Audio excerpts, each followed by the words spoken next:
Bueno, estamos de regreso aquí en su programa Energía, Combustibles y Más y estamos hablando con Miguel Andújar, nuestro asesor de inversiones radicado en los Estados Unidos, sobre el mercado de valores, sobre la bolsa de valores, sobre todos los productos que se transan y más aún los que se relacionan con la energía y el combustible. Lo último que ya estaba comentando Miguel era sobre los futuros y ahora pues vamos entrando preguntándole a Miguel si qué recomendaciones él le puede dar a los consumidores que nos están escuchando en el país completo, incluso fuera del país, sobre la bolsa de valores, sobre el mercado bursátil, qué atender, qué ver, con qué tener cuidado, de qué aprender, no solamente para dedicarse al tema del mercado bursátil, sino para saber a qué atenerse y prepararse ante la subida de su día a día, subida de precios de todo lo que los rodea, porque gran parte de lo que los rodea depende de los mercados bursátiles. Recordamos antes de darle paso a Miguel que este segmento es patrocinado por la marca de combustibles Next. Te llevamos más lejos. Miguel. Sí, antes que nada, para concluir el concepto del mercado futuro, el mercado futuro es muy atractivo, pero es un arma de doble filo, porque como explicaba, el inicial es muy bajo y tú estás manejando miles, hasta veces millones de dólares en contrato con un inicial muy bajo. Entonces, te expones a las fluctuaciones de los precios que puede ir en tu favor, muy bien, pero de la misma manera puede ir en tu contra y tú puedes perder el capital en un abrir y cerrar de ojos. Eso es lo primero. Lo segundo, que recomendaciones en el mismo tema, tener mucho cuidado si alguien quiere invertir en futuro, pero a la misma vez la bolsa de valores, el mercado bursátil no es el enemigo de uno, al contrario, es el amigo de uno. Lo que hay que tratar de saber utilizarlo. Una manera de protegerse contra la inflación, manera de protegerse contra las fluctuaciones de los precios de la energía, es una manera de tú tratar de replicar las ganancias de X compañía. Inclusive hay compañías, que fue algo que se me olvidó mencionar hace 2 semanas sobre las acciones, hay compañías que como una manera de atraer más accionistas e inversionistas tienen lo que le dicen dividendos. Por ejemplo, vamos a poner una compañía, por ejemplo, vamos a utilizar ¿qué compañía? Microsoft, para poner un ejemplo de nuevo. Microsoft, las acciones estaban por encima de los 300 la semana pasada y ellos anuncian, quieren más inversionistas, gente que para atraer más inversionistas dicen, bueno, nosotros vamos a dar un retorno de un 1% de cada acción que tú tengas, pero ese 1% a medida que va aumentando el precio representa menos porque el valor de esa acción es más, y lo mismo cuando va perdiendo precio, ese dividendo va, en términos de por ciento, va siendo más porque la acción cuesta menos. Entonces, eso sería mi consejo, verlo de la manera de la bolsa de valores como un gran aliado. Lo que hay que hacer, como dicen, las diligencias del lugar, estudiar los diferentes sectores y tener mucho cuidado del mercado futuro, porque ahí sí es muy riesgoso. Bien, si los consumidores, Miguel, quieren empezar desde cero, instruirse, algo básico. Sabes que solamente poner el nombre, por ejemplo, de poner NYMEX, lo que se va a ver generalmente es números, una bolsa de valores. O sea, ¿qué tú les recomiendas de algo bastante básico, introductorio, para que lo busquen y empiecen a conocer y ya estén familiarizados con estos temas? Mira, así de repente yo te diría, lo único lamentable está en inglés, pero igual, investopedia.com, y la otra sería el mismo Nasdaq y el NYMEX. Las páginas tienen tutoriales educativos que te llevan paso por paso lo que significa, lo que representa, los riesgos, qué se puede hacer, qué no se debe hacer. Esos serían los principales lugares donde yo recomendaría. Perfecto. Bueno, pues muchísimas gracias a nuestro colaborador permanente, querido colaborador Miguel Andújar desde los Estados Unidos, asesor de inversiones en mercados de valores allá en los Estados Unidos y que siempre nos trae tantas noticias importantes de esta área. Bueno, pues ahora vamos a continuar con el segundo tema a desarrollar, que es el Plan Energético Nacional, algo tan importante. Correcto, con mi colega Ramos Emilio de Jesús. Así es, un joven. Adelante, Ramos Emilio. Un joven emprendedor, un joven investigador y que expone bastante bien sus ideas. Yo creo que nos vamos a nutrir mucho de lo que nos va a contar Ramón Emilio de Jesús Grullón sobre el Plan Energético Nacional. Buenas noches, Ramón Emilio.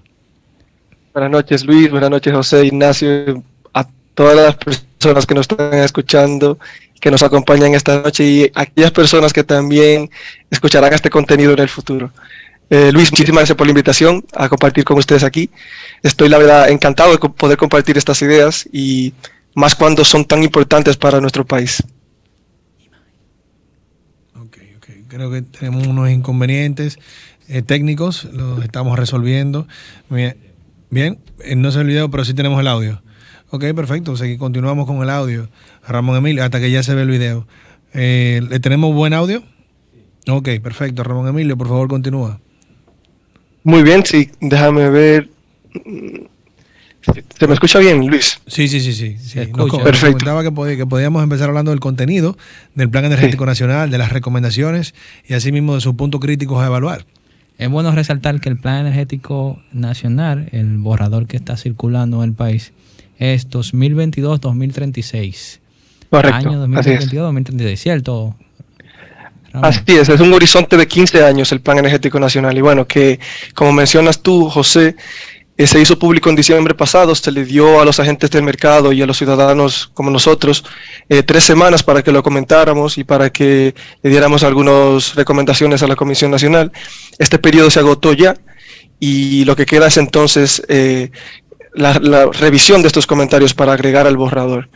Y bueno, lo que les traigo hoy es qué es esto del Plan Energético Nacional, en qué está, y al final con qué se come esto del Plan Energético Nacional. Y bueno, para contar esto y para que los radioyentes se creen una especie de mapa mental del alcance del plan, que es un documento que tiene 400 páginas, es difícil sintetizarlo en un espacio corto, y que también tiene muchísimas matices técnicas que no vienen a la conversación. La intención de esta cápsula es dividirlo en 3 momentos para que se entienda bien el contenido que abarca, ¿no? Y bueno, estos 3 momentos, primero les voy a contar un poco del contexto donde surge, qué institución es la responsable de redactar este plan, que como dice José, es un plan a 15 años, tiene mucho contenido, la ley que ampara a esta institución para desarrollar el plan, las instituciones que han colaborado para que se desarrolle, y también no solamente locales, pero internacionales, dando su expertise técnico o datos para la consecución de los objetivos.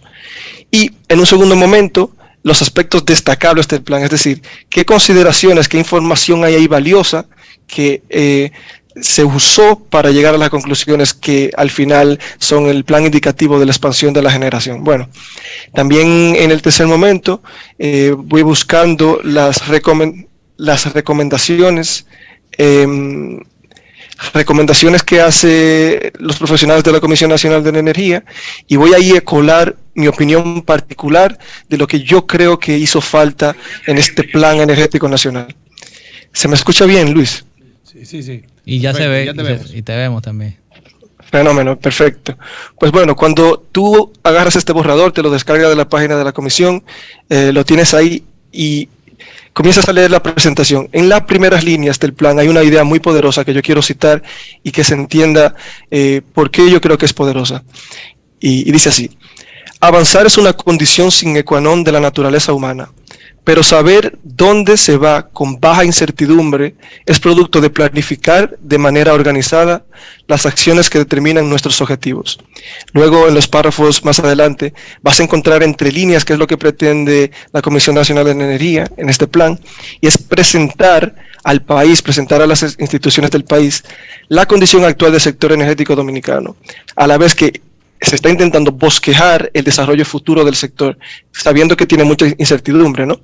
Entonces, para ello se van a apoyar de la visión de las políticas energéticas, no solo del sector público, pero del sector privado, que es algo que a veces cuesta, ¿no? Cuando se está hablando de un tema tan que tiene tantas aristas como el sector energético. Y bueno, que al final se busca que sea en pro de un sistema óptimo a nivel no solamente económico, pero a nivel técnico. Y bueno, comencemos un poco entonces a contar el contexto donde surge el plan. Al inicio de la década pasada, a inicios del siglo, se creó la Ley General de la Electricidad, que todos sabemos. En su artículo 14, en la ley, se atribuyen las funciones a la Comisión Nacional de la Energía. Y estas funciones van con algunas responsabilidades. La principal, y cito, es que la Comisión Nacional de la Energía, bueno, el principal en materia de planificación energética, es que la Comisión Nacional de Energía debe ser la que analice el funcionamiento del sector y todas sus fuentes de producción para elaborar, coordinar y proponer al Poder Ejecutivo las modificaciones necesarias a las leyes, a los decretos y a las normas. Proponer y adoptar políticas y emitir disposiciones para el buen funcionamiento del sector. ¿Qué es lo que ha pasado? ¿Qué es lo lamentable de todo el asunto? Que aunque está la ley, la Comisión Nacional de Energía como institución a veces no, aunque es una institución con un carácter bastante técnico, los profesionales que están allí son profesionales de carrera, a veces lo que se propone no entra, no se aprueba y no tiene una aprobación de rigor, que es lo que sucedió con el plan o con la actualización del primer plan en 2010, que aunque se propuso, el Poder Ejecutivo nunca lo recibió con aprobación de rigor. De forma que nos queda esperar que este nuevo borrador que salió a finales del año pasado, en diciembre de 2021, nos queda esperar si el gobierno del oficialismo, el gobierno actual, ¿qué va a hacer con esta guía, ¿no? Que se trabajó por estos profesionales. Muy bien dicho eso, Ramón, y ahí sumo algo a lo que estás comentando, y es que de ese plan energético nacional es que se derivan o todo el accionar en el caso del sector eléctrico, todo el accionar del sector eléctrico debe de ir de la mano de lo que establece el plan, o sea, tanto el plan de expansión, el crecimiento en materia de abastecer la demanda de energía de la manera más eficiente posible. Así es. Y bueno, que esto no sale de la oficina de cualquier institución. Hay muchísimas instituciones que han colaborado para el desarrollo de este plan, y no solamente dominicanas, pero también internacionales. Y cito algunas de las más relevantes. Está la División Estadística de la Organización de las Naciones Unidas, está la Organización Latinoamericana de Energía, la OLADE, de aquí del país el Ministerio de Energía, el organismo coordinador, la Superintendencia y otras instituciones que las menciono porque con la intención de que se sepa que no solamente es un grupo de profesionales, es todo un sector que acompaña el desarrollo de un plan que por el horizonte que tiene, 15 años, debería tener este rigor. Y bueno, ya para entrar en materia del plan, ¿cómo está dividido? ¿Qué es lo que colocan estas personas, estos profesionales, para que se entienda las conclusiones y recomendaciones? Pues primero se analiza la panorámica energética mundial con respecto al uso final de la energía y los costos de los combustibles, como comentaba nuestro compañero Miguel Andújar, la volatilidad de los precios del petróleo y demás se analiza en esta parte.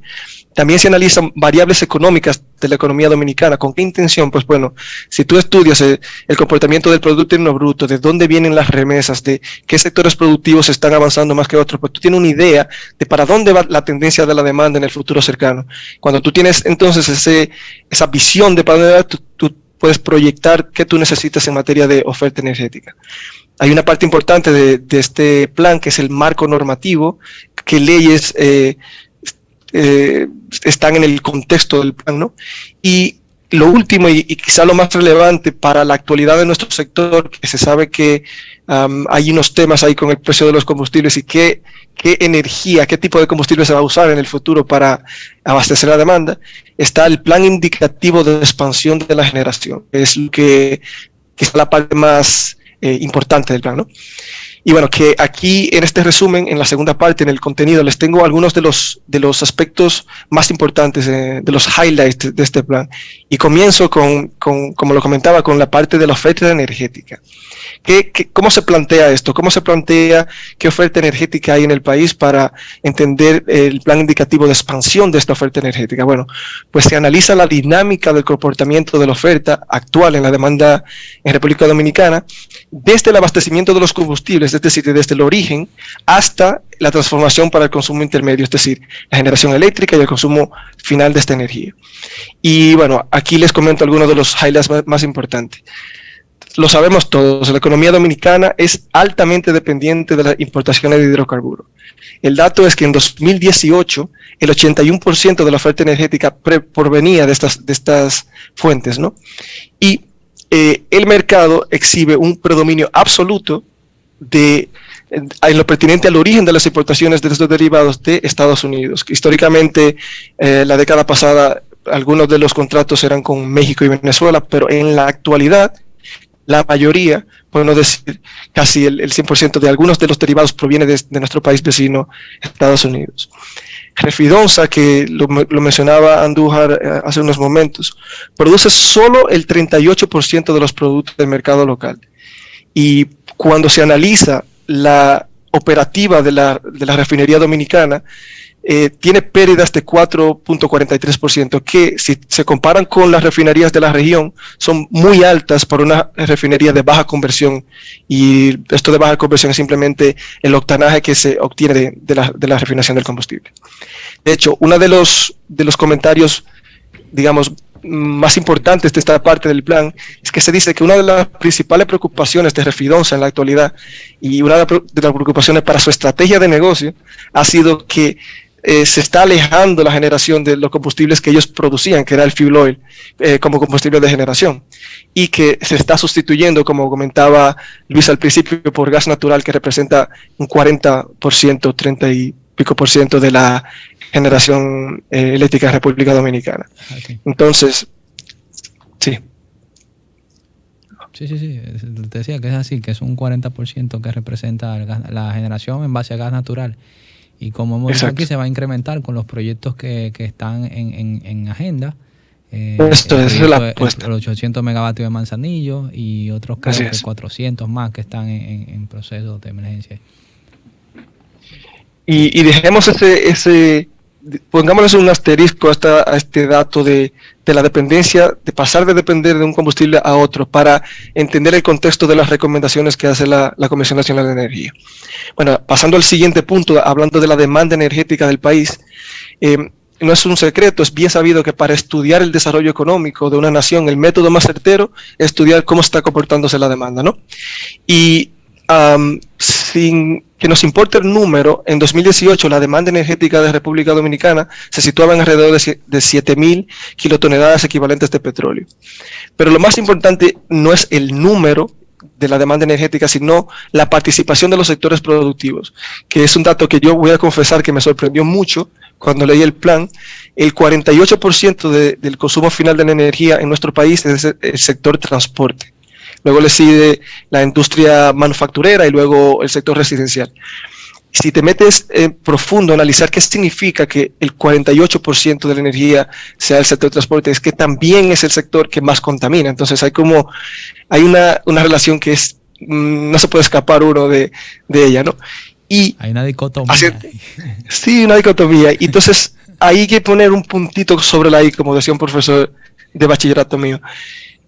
El asunto es que si es verdad que se quiere electrificar en todo el mundo la movilidad, en nuestro país no existe una institución que te diga los datos certeros de la cantidad de vehículos eléctricos que se están importando.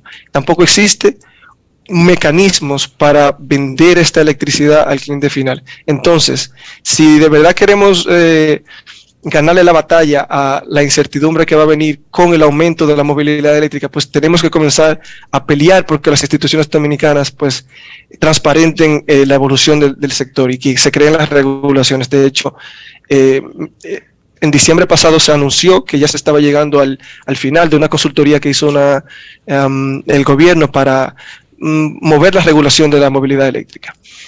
Y bueno, que los números que les acabo de dar surgen de un estudio que se financió a través del Banco Interamericano de Energía y de la Fundación Bariloche en 2018, y te dejan como con una idea clara de para dónde debería tirar el gobierno en materia de movilidad. De hecho, el presidente hoy anunció que ha inaugurado los trabajos de la extensión de la construcción de la línea 2 del metro, que va desde el kilómetro 9 hacia Los Alcarrizos. ¿Y por qué es importante? Porque en el plan se menciona que casi 300.000 personas utilizan el metro en todos los días, ¿no?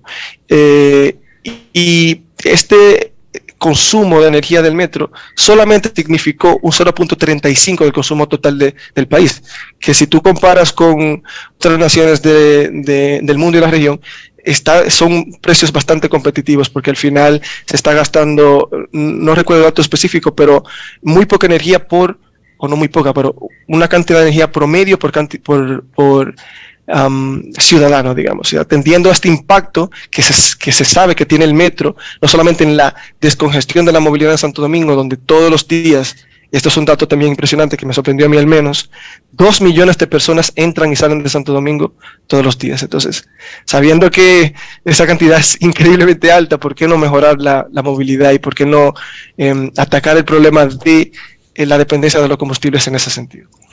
Mira, perdona ahí, Ramón, que te interrumpa un poco. O sea, pasa que estamos llegando al final del programa y quisiera dejar de mencionar la idea, la importancia que tiene este plan de cara al momento que estamos viviendo en el sector eléctrico dominicano, específicamente en lo que tiene que ver con la liberación de la tarifa eléctrica, el desmonte del subsidio de la tarifa. O sea, es muy importante darle seguimiento al plan de obras que este plan implica para el abastecimiento de la demanda y suplir el crecimiento proyectado de esa demanda, porque se espera que el año 2025, según las proyecciones que el gobierno ha establecido en el pacto eléctrico, pues la tarifa ya adquiera un grado prácticamente de traspaso de todos los costos que las distribuidoras tengan, y el costo evidentemente más importante que tiene el proceso de distribución es la compra de energía.